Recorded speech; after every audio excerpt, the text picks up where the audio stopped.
So there's a quirk in our justice system in New York State that's created a two-tier justice system.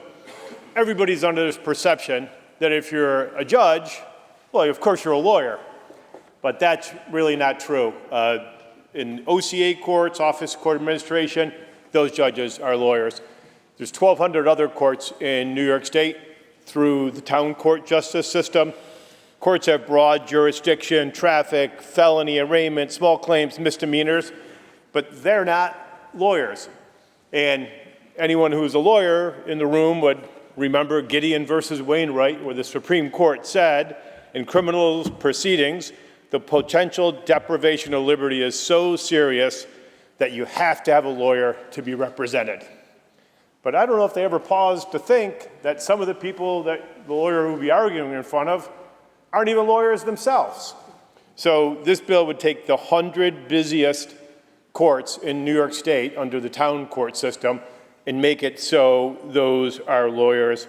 Pretty simple fix. I often hear in response to this, well, some of those areas don't have lawyers living in that jurisdiction.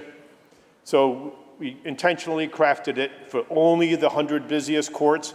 And if you look at a map of where those courts are, the busiest courts, and you overlay that with maps of localities with the highest concentration of attorneys, you would think you're looking at the same map. So we're going to easily be able to put attorneys in every one of those spots. New York is one of the only few states in the union that allows non-attorney judges to sentence people to jail.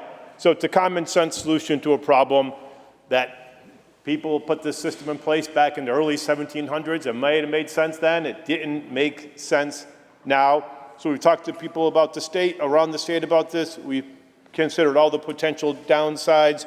We've taken steps to alleviate those concerns.